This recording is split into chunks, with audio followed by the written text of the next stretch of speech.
Assalamualaikum warahmatullahi wabarakatuh.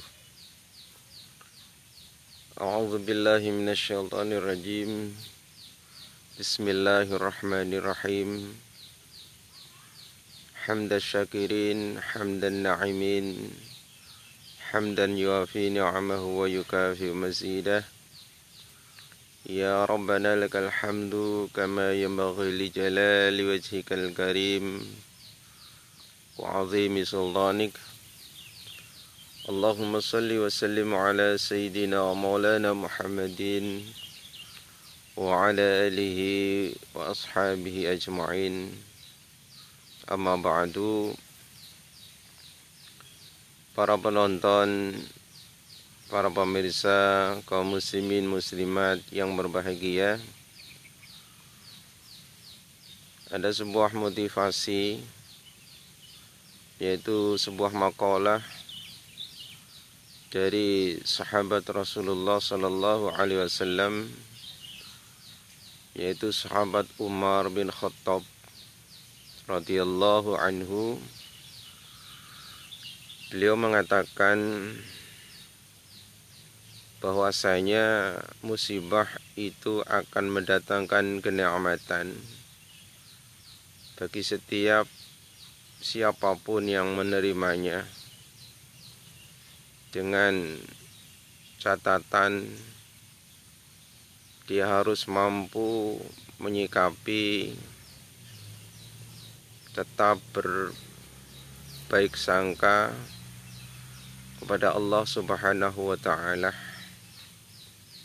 tetap ikhlas, tetap ridho, dan yang penting adalah menyadari bahwa musibah yang terjadi itu adalah dari Allah Subhanahu wa ta'ala.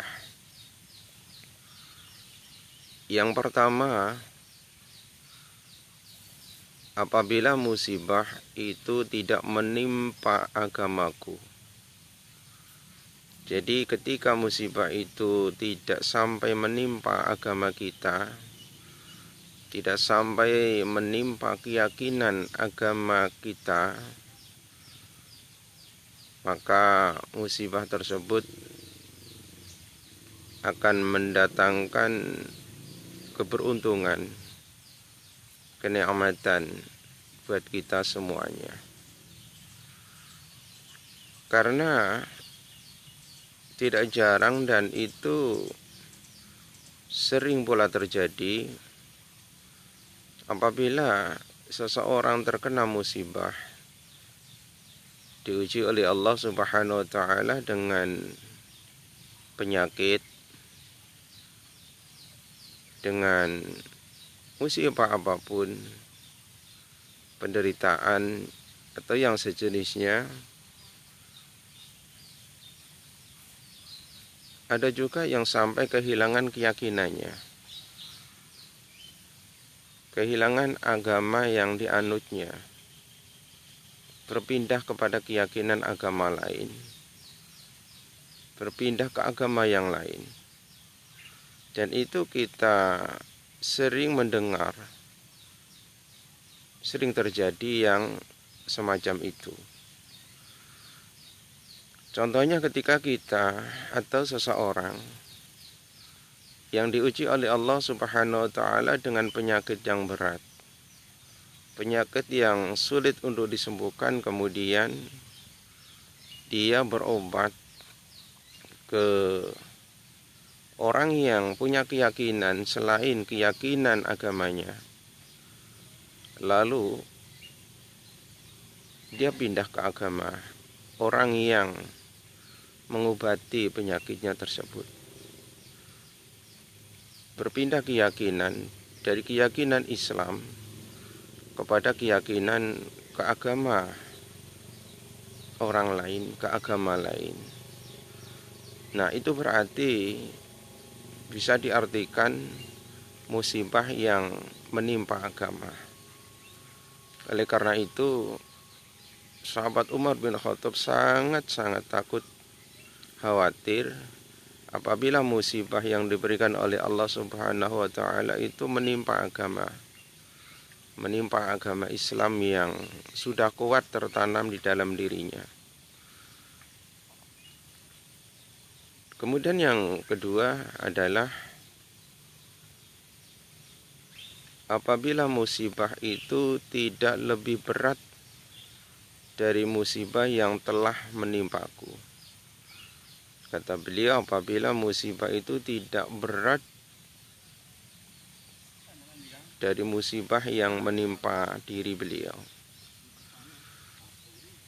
Di antara musibah yang pernah dialami oleh sahabat Umar bin Khattab adalah yang paling berat, yang paling besar adalah ketika sebelum beliau diberi hidayah oleh Allah Subhanahu wa taala, beliau pernah di dalam sejarahnya yaitu mengubur hidup-hidup semua anak perempuannya. Dan ini adalah menurut beliau adalah musibah yang berat, musibah yang besar. Jadi beliau menginginkan, sangat takut sekali apabila musibah itu, musibah yang akan terjadi itu lebih besar, lebih berat dari musibah yang pernah dialami oleh diri sahabat Umar bin Khattab, yaitu mengubur hidup-hidup semua anak perempuannya. Nah, ini bisa kita jadikan motivasi, pembelajaran untuk kita. Kita pun tidak menginginkan ketika musibah itu tidak sampai musibah yang berupa musibah yang lebih berat, lebih besar daripada musibah yang pernah kita alami. Karena terkadang apabila musibah yang sangat berat, sangat besar daripada musibah yang pernah kita alami, terkadang kita tidak mampu untuk menghadapinya, tidak sanggup untuk menyikapinya. Dan ini sangat membahayakan, mengkhawatirkan terhadap diri kita di dalam kehidupan ini, kehidupan dunia maupun di dalam kehidupan kita di akhirat nanti. Karena bisa jadi apabila musibah yang akan terjadi itu lebih berat daripada musibah-musibah yang pernah kita alami, kemudian kita tidak sanggup untuk menghadapinya, tidak mampu, tidak bisa untuk menyikapinya, nah ini bisa jadi kita akan ngeblank, kita akan down dari keikhlasan kita sebagai hamba yang diuji oleh Allah Subhanahu wa taala dengan musibah. Lalu yang ketiga adalah apabila musibah itu tidak menghalangiku dari keridhaan Allah Subhanahu wa taala. Kata beliau, apabila musibah itu tidak menghalangiku dari keridhaan Allah Subhanahu wa taala. Ini pun kita harus jadikan motivasi dari perkataan beliau yang ketiga ini. Hendaknya apapun musibah yang mengenai kita, apapun itu, penyakit, musibah, bencana, kecelakaan, kematian, kehilangan, dan sebagainya, hendaknya musibah-musibah itu jangan sampai menghalangi dari keridhaan Allah Subhanahu wa taala. Artinya, hendaknya musibah itu Allah tetap ridho, tetap sayang, tetap cinta kepada kita. Bagaimana caranya? Kita harus sabar, kita harus ikhlas, kita harus ridho. Dan yang penting adalah kita harus menyadari bahwa musibah yang menimpa kita tersebut itu datangnya dari Allah Subhanahu wa taala, dan Allah pun yang akan menghilangkan, melenyapkan musibah itu yang ada dalam diri kita, yang menimpa atas diri kita masing-masing. Kemudian yang keempat, kata beliau adalah aku mengharapkan pahala atas musibah itu. Jadi beliau mengatakan sangat mengharapkan pahala dengan adanya musibah yang diberikan oleh Allah Subhanahu wa taala.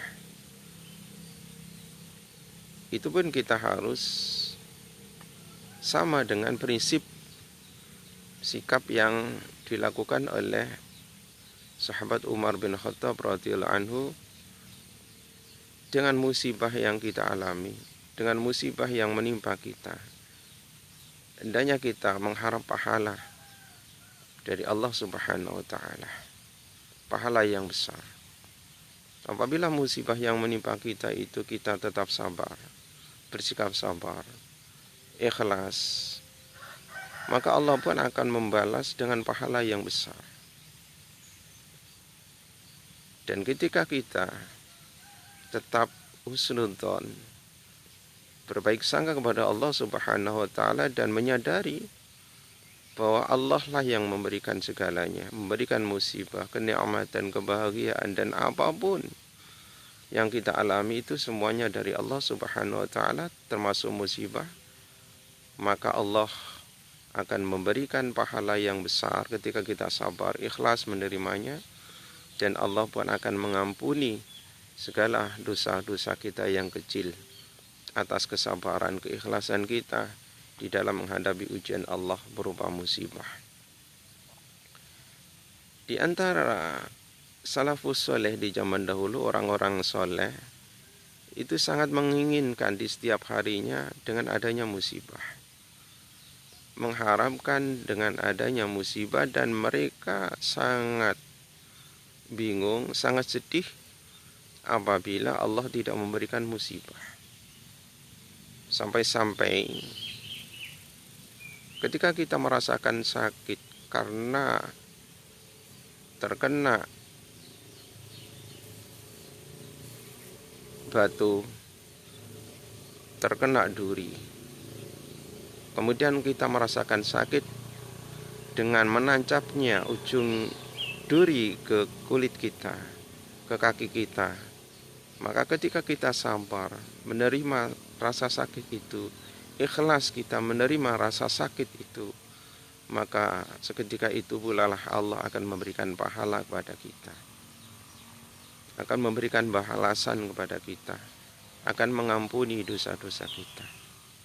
Oleh karena itu, benar kata orang yang mengalami sakit parah, mengalami sakit, itu berarti Allah memberikan pahala.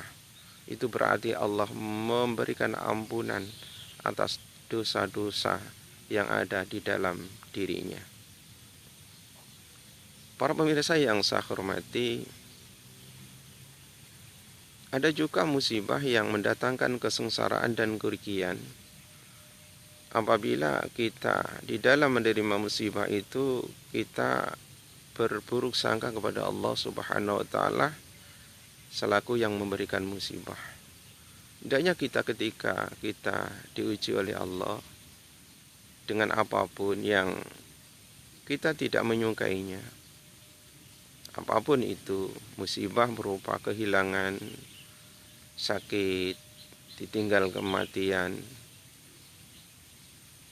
kita harus sabar, ikhlas menerimanya, dan bisa untuk menyikapinya. Kita harus sadar bahwasanya semua musibah itu datangnya dari Allah.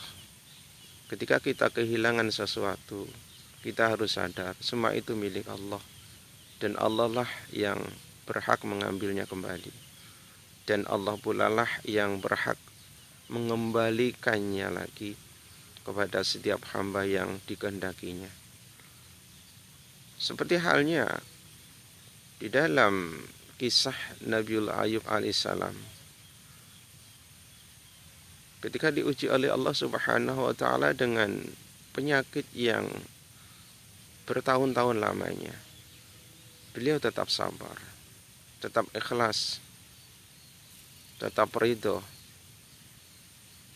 Jadi apa yang dimiliki oleh Nabiullah Ayub alaihissalam, mulai kekayaannya, berupa harta benda, kebun-kebun, binatang piaraan, anak-anaknya, semuanya itu diuji oleh Allah Subhanahu wa Ta'ala, dihapus, dihilangkan, semuanya dihanguskan, dihilangkan dari hadapan Nabiul Ayub alaihissalam.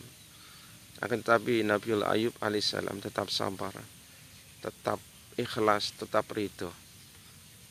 Dan apa yang terjadi? Atas kesabaran, keikhlasan, keridhaan Nabiul Ayub alaihissalam atas musibah yang menimpa dirinya sebagai ujian dari Allah Subhanahu wa Ta'ala, Allah mengembalikan semuanya ke hadapan di tangan Nabiul Ayub alaihissalam.